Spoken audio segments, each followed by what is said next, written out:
Insinyur Soekarno. Insinyur Soekarno merupakan salah satu orang yang berjasa dalam mendirikan negara Republik Indonesia sebagai negara berdaulat.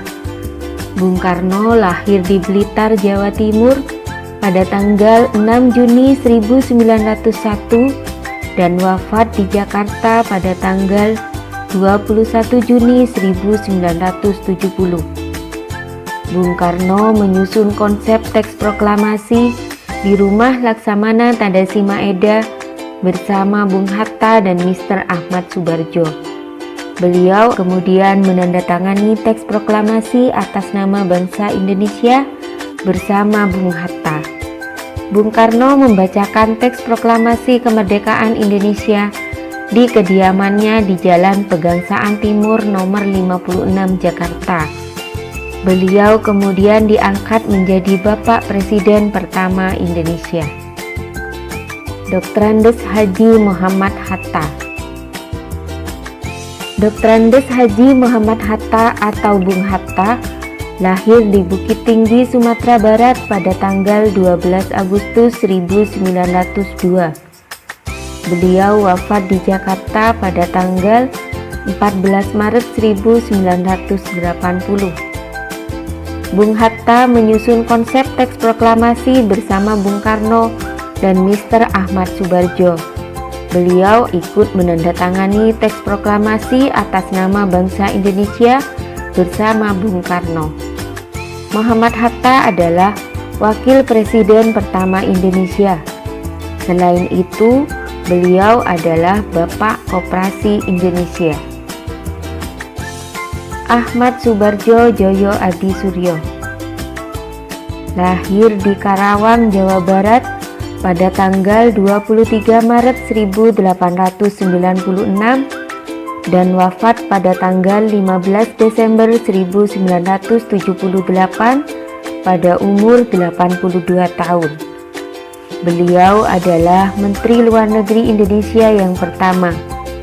Ahmad Soebardjo merupakan salah seorang tokoh dari golongan tua yang berperan dalam mempersiapkan proklamasi kemerdekaan Indonesia.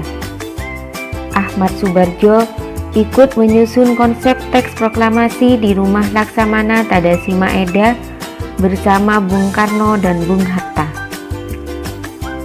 Laksamana Tadasi Maeda lahir di Kagoshima, Jepang pada tanggal 3 Maret 1898 dan wafat pada tanggal 13 Desember 1977. Beliau adalah seorang perwira tinggi Angkatan Laut Kekaisaran Jepang. Beliau membantu persiapan konsep teks proklamasi kemerdekaan dengan mempersilakan rumahnya digunakan untuk kegiatan yang sangat penting. Di rumahnya berkumpul para tokoh bangsa yang berjasa besar. Walaupun beliau orang Jepang, beliau rela membantu Indonesia karena simpati terhadap rakyat Indonesia. Soekarni Kartodiwirjo. Soekarni lahir di Blitar, Jawa Timur pada tanggal 14 Juli 1916. Beliau wafat di Jakarta pada tanggal 7 Mei 1971 pada usia 54 tahun. Soekarni adalah salah seorang tokoh pemuda dan pejuang yang gigih melawan penjajah. Soekarni mengusulkan agar yang menandatangani teks proklamasi adalah Bung Karno dan Bung Hatta atas nama bangsa Indonesia. Fatmawati. Fatmawati yang bernama asli Fatimah lahir di Bengkulu pada tanggal 5 Februari 1923 dan wafat pada tanggal 14 Mei 1980 di Kuala Lumpur, Malaysia. Beliau dimakamkan di Taman Makam Pahlawan di Kalibata, Jakarta. Fatmawati menjahit bendera pusaka Sangsaka Merah Putih yang dikibarkan pada upacara proklamasi kemerdekaan Indonesia di Jalan Pegangsaan Timur nomor 56 Jakarta.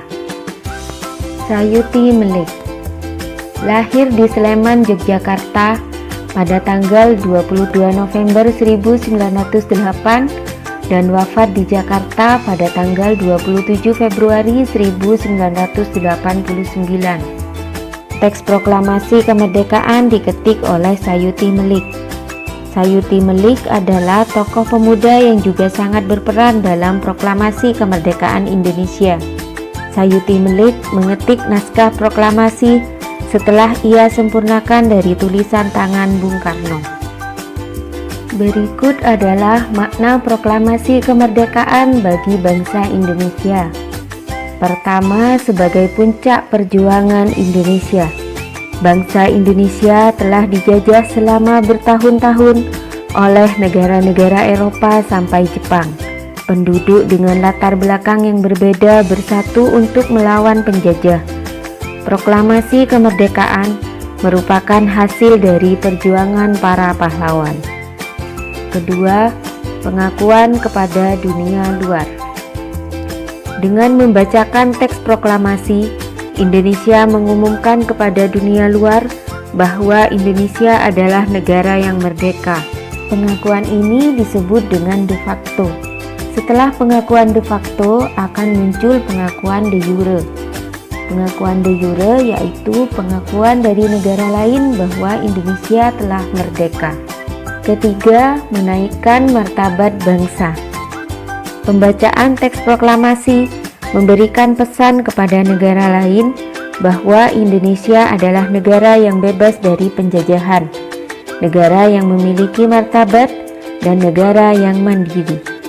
Keempat, perjuangan sebagai negara baru. Indonesia adalah negara yang dibangun oleh rakyat dan untuk rakyat. Negara Indonesia adalah negara yang mandiri yang tidak tergantung kepada negara lain. Kelima, tonggak sejarah negara Indonesia.